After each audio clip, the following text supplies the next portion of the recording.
Hi friends, ಬನ್ನಿ Kaveri logs ಚಾನಲ್ಗೆ ಸ್ವಾಗತ. ಇವತ್ತು ಬದನೆಕಾಯಿ ಪಲ್ಯ ಹೇಗೆ ಮಾಡೋದು ಅಂತ ತೋರಿಸ್ಕೊಡ್ತೇನೆ ರೀ. ಮಾಡಲು ಬೇಕಾಗೋ ಸಾಮಗ್ರಿಗಳು: ಬದನೆಕಾಯಿ ತೊಳೆದು ಚೆನ್ನಾಗಿ ಹೀಗೆ ಹೋಳ್ಕೊಂಡು ಇಟ್ಕೊಂಡಿದ್ದೀನಿ ರೀ. ಟಮಾಟಿ ಮತ್ತು ಉಳ್ಳಾಗಡ್ಡಿ ರೀ, ಖಾರಪ್ಪ, ಉಪ್ಪು, ಒಂದು ಸ್ವಲ್ಪ ಶೇಂಗಾದ ಕುಟ್ಟ ಅಂದರೆ ಶೇಂಗಾದ ಪುಡಿ ರೀ, ಎಣ್ಣೆ, ಕರಿಬೇವು, ಕೊತ್ತಂಬರಿ, ಜೀರಿಗೆ, ಸಾಸಿವೆ ಮತ್ತು ಅರಿಶಿನ ಪುಡಿ. ಇಷ್ಟೆಲ್ಲ ಮಾಡಲು ಬೇಕಾಗೋ ಸಾಮಗ್ರಿಗಳು ರೀ. ಬನ್ನಿರಿ ಹೆಂಗೆ ಮಾಡೋದಂತ ತೋರಿಸ್ಕೊಡ್ತೇನೆ ರೀ. ಬಾಣಲೆ ಇಟ್ಕೊಂಡಿನಿ ರೀ, ಒಂದು ಪಾತ್ರೆ ಇಟ್ಕೊಂಡಿದ್ದೀನಿ ರೀ. ಗ್ಯಾಸ್ ಆನ್ ಮಾಡ್ಕೊಳ್ಳೋಣ ರೀ. ಪಾತ್ರೆ ಕಾಯ್ಬೇಕು ರೀ. ಇವಾಗ ಕಾಯ್ದದ್ರಿ ಪಾತ್ರೆ. ಎಣ್ಣೆ ಹಾಕೊಳ್ಳೋಣ ರೀ. ಒಂದು 4 ಚಮಚದಷ್ಟು ಎಣ್ಣೆ.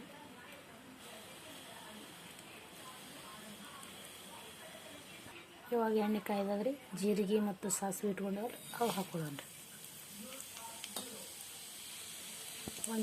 ಒಂದು ಚಿಟಿಕೆ ಅರಿಶಿನ ಪುಡಿ ಇಟ್ಕೊಂಡಿದ್ದಾರೆ, ಅದನ್ನು ಹಾಕೊಳ್ಳೋಣ ರೀ. ಕರಿಬೇವು,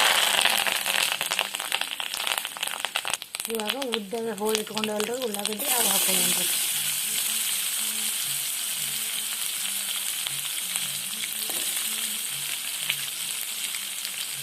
ಉಳ್ಳಾಗಡ್ಡಿ ಕೆಂಪಾಗೋವರೆಗೂ ತಿರುಗಾಡೋಣ ರೀ.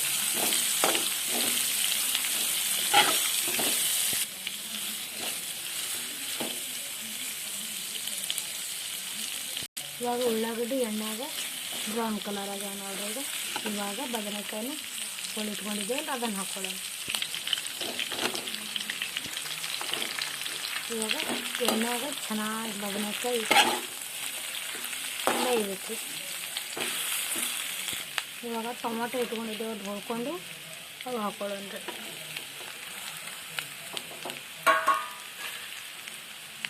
ಚೆನ್ನಾಗಿ ತಿರುಗಾಡ್ಕೊಳ್ಳೋಣ ರೀ. ರುಚಿಗೆ ತಕ್ಕ ಸೊಪ್ಪು ಇಟ್ಕೊಂಡಿದ್ದೇವಲ್ರಿ, ಅದನ್ನು ಹಾಕೊಳ್ಳೋಣ ರೀ. ಇವಾಗ ಉಪ್ಪು ಹಾಕೋಣ. ಎಣ್ಣೆ ಬಿಡ್ತಾರೆ, ನೀರು ಬಿಡ್ತದೆ, ಚೆನ್ನಾಗಿ ನೀರು ಬಿಡ್ಕೊಂಡು ಕುದೀತಾರೆ. ಜಲ್ದಿ ಹೋಳ ಮೆತ್ತಗಾಗ್ತದೆ.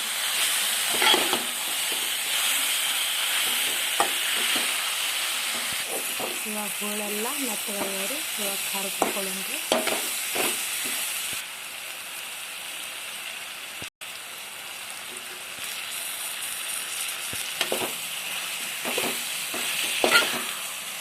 ಇವಾಗ ಒಂದು ಅರ್ಧ ಕಪ್ ನೀರು ಹಾಕೊಳ್ಳೋಣ ರೀ.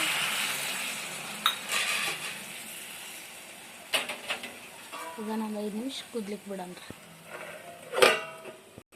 ಇವಾಗ ಹೋಳೆಲ್ಲ ಕುದ್ದಾವ ನೋಡ್ರಿ.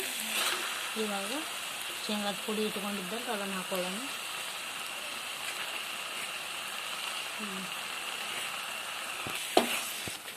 ಇವಾಗ ಆಯ್ತು ರೆಡಿ. ಇವಾಗ ಕೊತ್ತಂಬರಿ ಇಟ್ಕೊಂಡಿದ್ದೆಲ್ಲ ಸಣ್ಣಗೆ ಹೇಳಿ ಅದನ್ನು ಹಾಕೊಳ್ಳೋಣ ರೀ. ಆಯ್ತು ರೆಡಿ ಬದನೆಕಾಯಿ ಪಲ್ಯ. Final look.